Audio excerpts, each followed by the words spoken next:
संतरा आंबिया बहार का संपूर्ण नियोजन। नमस्कार किसान भाइयों, आपके पसंदीदा YouTube चैनल में आपका बहुत बहुत स्वागत है। आज हम जानेंगे संतरे के आंबिया बहार का पूरा व्यवस्थापन कैसे करें। अगर आपको ये जानकारी अच्छी लगी तो प्लीज़ लाइक करें, ज़्यादा से ज़्यादा शेयर करें और चैनल को अगर सब्सक्राइब किया नहीं है तो प्लीज़ सब्सक्राइब करें। संतरे का आंबिया बहार यानी कुदरती रूप से आने वाला बहार, आंबिया बहार ठीक से और एक साथ आए, इसलिए सबसे ज़रूरी है कि संतरा बगीचे को ठीक प्रकार से तड़न दिए जाए। ठीक प्रकार से यदि अगर बगीचे को तड़न मिलती है तो जो फ्लावरिंग होती है वो एक समान और एक टाइम पे होती है। अगर सेटिंग लेट हुई तो मार्च महीने के बढ़ते हुए टेम्परेचर में वो टिक नहीं पाती और बहुत ज़्यादा फ्रूट ड्रॉप होते हैं। इसलिए एक साथ और एक समय फ्लावरिंग होना बहुत ही महत्वपूर्ण होता है। संतरे के पेड़ ठंडी के दिनों में विश्रांति लेते हैं यानी आराम करते हैं, टेक्निकली डॉर्मेंसी में जाते हैं। इन दिनों में पेड़ों में जो अन्न बनता है यानी जो शुगर बनती है वो 6 से 9 महीने की जो पेड़ की टहनियाँ होती है उसमें स्टोर होती है, जिसको हम स्टोरेज कहते हैं। इसी स्टोरेज का रूपांतर यानी कन्वर्शन सही समय आने के बाद फ्लावरिंग में होता है। आंबे बहार ठीक से और एक साथ आए, इसके लिए कुछ बातें समय पे होना बहुत ही जरूरी है। जैसे कि पहले बहार के फल ज़्यादा से ज़्यादा 15 नवंबर के अंदर तोड़ लेने चाहिए। बहुत बार मार्केट रेट के चढ़ उतार के कारण किसान भाई अच्छे भाव की प्रतीक्षा में ज़्यादा दिन तक पेड़ में फल रखते हैं। इसका परिणाम ऐसा होता है कि बाद में जो पेड़ को आराम करने का टाइम जो होता है कम हो जाता है। फलों को तोड़ने के बाद जितना जल्दी हो सके उतना जल्दी बगीचे में स्प्रेइंग करना चाहिए। उसके लिए कॉपर ऑक्सीक्लोराइड 2 से 2.5 ग्राम प्रति लीटर और 20% क्लोरोफाइरिफॉस का बगीचे में छिड़काव करना चाहिए। साथ में 12-6105 ग्राम प्रति लीटर और चिलेटेड सूक्ष्म अन्नद्रव्य 1 ग्राम प्रति लीटर लेना चाहिए। सूक्ष्म अन्नद्रव्य अगर लिक्विड फॉर्म में हो तो 3 मिली प्रति लीटर लेना चाहिए। यह स्प्रे लेने से फलों को तोड़ने के बाद बगीचे को जो शॉक बैठता है वो कम हो जाता है। साथ में फल तोड़ने के बाद पेड़ों को जो जख्म होते हैं उसका भी इलाज हो जाता है और टहनियाँ सूखती नहीं। उसके बाद पेड़ पे जो सूखी हुई टहनियाँ हैं वो तोड़ लेनी चाहिए। टहनियों को तोड़ने के बाद पेड़ों के तने पे बोर्डो पेस्ट लगाएं। अगर आप बाग में स्प्रिंकलर से पानी देने वाले हो तो बोर्डो पेस्ट तीसरे पानी के बाद लगाएं ताकि बोर्डो पेस्ट पानी से धुले नहीं। बाग को तड़न देना यानी बगीचे का पानी बंद करना। तड़न देते समय बगीचे का पानी धीरे धीरे कम करें। हैवी सॉइल में यानी भारी जमीन में 2 से 2.5 महीना, मध्यम जमीन में 1.5 से 2 महीना और हल्की जमीन में 1 से 1.5 महीने की तड़न पर्याप्त होती है। पेड़ों को एक प्रकार से तड़न बैठे, इसलिए पेड़ों को 05234 7 से लेकर 8 ग्राम प्रति लीटर और बोरान 2.5 ग्राम प्रति लीटर का छिड़काव करें। बाग तनाव पे छोड़ने के बाद 50 किलो गोबर खाद और 7 से लेकर 8 किलो नीम के पर प्लांट देना चाहिए। इसके बाद पूरे खेत में जुताई करें। अगर आप ट्रैक्टर के रोटावेटर का उपयोग करते हैं तो वजन से हल्के रोटावेटर का उपयोग करें। भारी रोटावेटर के कारण पेड़ों की जड़ें टूटती है और उसके कारण बाद में टहनियाँ सूखने लगती है और हमारे ध्यान में भी नहीं आता कि पेड़ क्यों सूख रहे हैं। तो अगर जुताई करना हो तो वो हल्की करें, नहीं भी की तो कुछ खास फर्क नहीं पड़ता। आपके बगीचे में जो खरपतवार है उसके बंदोबस्त के लिए 100 मिली ग्लाइफोसेट प्रति 20 लीटर के लिए और ऑक्सीफ्लोरोपेन 15 मिली प्रति 20 लीटर में लेकर खरपतवार को खत्म कर सकते हो। भारी जमीन में पेड़ जल्दी तनाव नहीं लेते, उसके लिए पेड़ों की दोनों लाइन के बीच में से उतार की दिशा में हल्के सहायता से चर निकाले।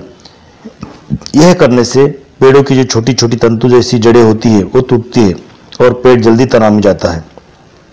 बहुत बार भारी जमीन में तनाव नहीं बैठता, इसलिए किसान भाई ग्रोथ रिटार्डेंट यानी वाढ़ नियंत्रक जैसे लिहोसिन, कल्टार, जिका, विद्युत ऐसे प्रोडक्ट का छिड़काव करते हैं।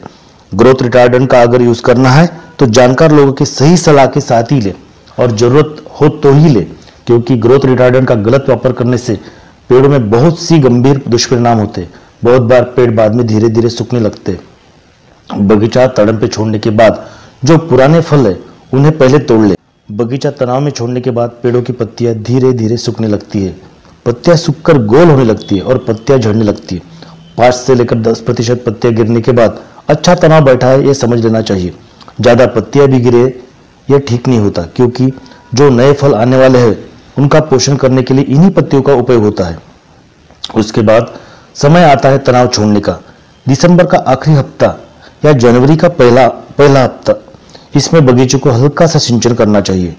पहला सिंचन करने के पहले पर प्लांट यानी प्रति पेड़ 600 ग्राम नत्र यानी नाइट्रोजन, 500 ग्राम स्फुरद यानी फॉस्फोरस और 500 ग्राम पोटैश यानी पालाश देना चाहिए।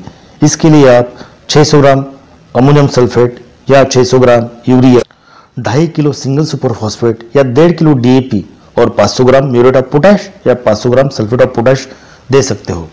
इसके साथ 200 gram borax, 200 gram ferrous sulphate, 200 gram zinc sulphate या मिक्स माइक्रोन्यूट्रेंट 500 ग्राम प्रति पेड़ दे। पहली सिंचाई के 5 से 6 दिन के बाद दूसरी मध्यम स्वरूप की सिंचाई करें। 7 से लेकर 8 दिन में तीसरी सिंचाई करें। तीसरी सिंचाई में बगीचों को भरपूर पानी दें। तीसरी सिंचाई के पहले फ्लावरिंग अच्छी और स्वस्थ आए, इसलिए बगीचे में स्प्रे लेना चाहिए। इसके लिए प्रोफेनोफॉस प्लस साइपरमेथ्रिन 2 मिली प्रति लीटर इस कीटनाशक का स्प्रे करें। साथ में कार्बेंडिज्म 1.5 ग्राम प्रति लीटर या कार्बेंडिज्म मैंकोजेब 2.5 ग्राम प्रति लीटर इस फंगीसाइड का छिड़काव करें। साथ में 126105 ग्राम प्रति लीटर और जिंक EDTA 1 ग्राम प्रति लीटर लें। साथ में अच्छा सा सिलिकॉन स्टिकर का यूज करें। बगीचा पूरा फूटने के बाद यानी 80 से लेकर 90% फ्लावरिंग आने के बाद अगला स्प्रे लें। इसके लिए इमिडाक्लोप्राइड 70% 5 ग्राम प्रति 10 लीटर के लिए या थायमिथाक्साम 1 ग्राम प्रति लीटर या डायनाटोफिरॉन आधा ग्राम प्रति लीटर का छिड़काव करें। इससे नए पत्तियों पे और फूलों पे आने वाला साइट्रसीला और थ्रिप्स का नियंत्रण होता है। साथ में हेक्साकोनाजोल प्लस कैप्टन या हेक्साकोनाजोल प्लस जाइनिन इस फंगीसाइड का 2 ग्राम प्रति लीटर का छिड़काव करें। इसके साथ में 05234 5 ग्राम प्रति लीटर और बोरॉन 2 ग्राम प्रति लीटर का छिड़काव करें। इससे सेटिंग अच्छी और स्वस्थ रहेगी। फलों का आकार मटार के दाने इतने होने के बाद 600 ग्राम यूरिया या 600 ग्राम अमोनियम सल्फेट प्रति पेड़ दे। साथ में 100 से लेकर 150 ग्राम सल्फर का यूज करें। संतरे के पेड़ में 10,000 से लेकर 1.5 लाख तक फूल आते हैं, लेकिन इसमें से सिर्फ 3 से 4% फल ही पेड़ पे टिक पाते हैं। पेड़ की कुदरती ताकत के हिसाब से ही फलधारणा होती है। अलग अलग कारणों से फ्रूट ड्रॉप होते हैं। सेटिंग होने के बाद कुछ फलों का गिरना स्वाभाविक होता है, लेकिन अगर फल सामान्य स्वरूप से ज्यादा गिरते हैं तो Na यानी नैप्थेलिक एसिडिक एसिड यानी प्लानोफिक्स 5 मिली 15 लीटर के लिए लिए या जिब्रेलिक एसिड 1.5 ग्राम प्रति 100 लीटर के लिए या साथ में 6BA यानी 6 बेंजीन एडेनाइन 1.5 ग्राम प्रति 100 लीटर के लिए इसका छिड़काव करें। साथ में थायफेनेट मिथिल 1.5 ग्राम प्रति लीटर इस फंगीसाइड का यूज करें। इसके साथ में 05234 5 ग्राम प्रति लीटर और बोरान 2 ग्राम प्रति लीटर का छिड़काव करें। साथ में सिलिकॉन स्टिकर का यूज करें। इस छिड़काव से प्री ब्लूम अवस्था में होने वाली फ्रूट ड्रॉपिंग यानी छोटे छोटे फलों का गिरना कम हो जाता है। संतरे का एक फल का आखिरी तक पूरा पोषण होने के लिए कम से कम 100 से लेकर 150 पत्तियों का होना जरूरी होता है। पत्तियों और फलों का सही तरीके से पोषण हो, इसलिए हर एक पेड़ को हर दिन में 100 से लेकर 150 लीटर पानी की आवश्यकता होती है। इस कारण बगीचे में पानी को योग्य तरीके से पानी का व्यवस्थापन करें।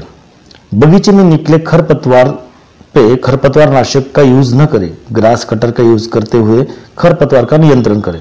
गर्मी के दिनों में बगीचे में जो खरपतवार होते हैं, जमीन की पानी के भाप कम होती है। खरपतवार मल्चिंग जैसा काम करता है। बाग में यदि कोई पेड़ डिंकिया रोग से यानी फाइटोप्थोरा से ग्रस्त है तो पेड़ों पे मेटालैक्सिल 35% या फॉस्फेटिल AL का छिड़काव करें। बारिश के दिनों में जुलाई या अगस्त महीने में ट्राइकोडर्मा, सुडोमोना और माइक्रोराइजा का ड्रेंचिंग करें। इससे फाइटोप्थोरा का पूरा नियंत्रण होता है। बारिश के दिनों में बगीचे में पानी ठहरने ना दें, पानी बाहर जाए। इस हेतु बगीचे में पेड़ों के दोनों लाइन से ढलान यानी उतार की दिशा में चर निकालें। इससे बाग में ठहरने वाला ज्यादा पानी निकल जाएगा। बारिश के दिनों में अगर ज्यादा दिन तक बारिश नहीं होती है तो सिंचाई की व्यवस्था करें। जून जुलाई में पहली बारिश के बाद फल क्रैक होने लगते हैं यानी फल फटने लगते हैं। फल क्रैक न हो इसलिए 13-045 4 ग्राम प्रति लीटर और कैल्शियम नाइट्रेट 4 ग्राम प्रति लीटर का छिड़काव करें। साथ में बोरॉन 2 ग्राम प्रति लीटर का छिड़काव करें। अगर आपके पास ड्रिप इरिगेशन की सुविधा हो तो 10 किलो पोटेशियम नाइट्रेट यानी 13-045 और 10 किलो कैल्शियम नाइट्रेट 2 या 3 भाग में डिवाइड करके 2-2 दिन के अंतराल में ड्रिप से छोड़े। अगर ड्रिप इरिगेशन की सुविधा ना हो तो 13-045 और कैल्शियम नाइट्रेट की ट्रेंचिंग करें। इससे फलों की साइज बढ़ती है और फलों में शाइन बढ़ती है। बारिश से लेकर फलों की हार्वेस्टिंग तक अलग अलग कारणों से फल गिरते हैं और आर्थिक नुकसान होता है। फल गिरने के अलग अलग कारण होते हैं, जैसे फंगल डिसीज है, फाइटोप्थोरा, डिप्लोडिया, कॉलेटेटिकम, अल्टरनेरिया, जिसको अब फलों की डंडी का सूखना इत्यादि इत्यादि बोलते हैं, फल सड़ना है। इसके साथ बगीचे में आने वाले अलग अलग कीड़ से फल गिरते हैं, जैसे साइट्रसिला से होने वाला grinning effect, red might say काले होने वाले फल, फ्रूट फ्लाइज है और रस शोषण करने वाला मॉथ है। फंगल फ्रूट ड्रॉप रोकने के लिए मेटालाइजिल 35%, कॉपर हाइड्रोक्साइड, कैप्टन, थाइफेनेट मिथिल इत्यादि इत्यादि फंगिसाइड का अल्टरनेटली उपयोग करना चाहिए। उसके साथ में साइट्रसिला के बंदोबस्त के लिए थाइमेथाक्साम या डायनेटोफोरम जैसे इंसेक्टिसाइड का उपयोग करें। रेड माइट की कंट्रोल करने के लिए इथियन, एबामेक्टिन जैसे माइटिसाइड का उपयोग करें। फलों का गिरना बंद करने के लिए तथा फलों की साइज बढ़ाने के लिए जिब्रालिक एसिड 1.5 ग्राम प्रति 100 लीटर के लिए तथा 6BA यानी 6 बेंजीन एडेनाइन 1.5 ग्राम प्रति 100 लीटर के लिए लेकर छिड़काव करें। साथ में 05234 5 ग्राम प्रति लीटर तथा बोरान 2 ग्राम प्रति लीटर का छिड़काव करें। दूसरे किसी छिड़काव के साथ कैल्शियम नाइट्रेट और 13-045 तथा बोरान का छिड़काव करें। फ्रूट फ्लाई के नियंत्रण के लिए फेरोमोन ट्रैप्स का उपयोग करें। हर 10 पेड़ के लिए एक फेरोमोन ट्रैप लगाएं। सकिंग मॉथ यानी रस शोषण करने वाले पतंग के नियंत्रण के लिए लाइट ट्रैप का उपयोग रात के समय पर करें। इसके साथ शाम के समय में बाग में धुआं करें। धुआं करने हेतु नीम के पत्तियों का उपयोग करें। बगीचे में और बगीचे के आसपास बढ़ने वाली बेली जैसे वासनवेल है, गिलोय है इत्यादि बेलें नष्ट करें।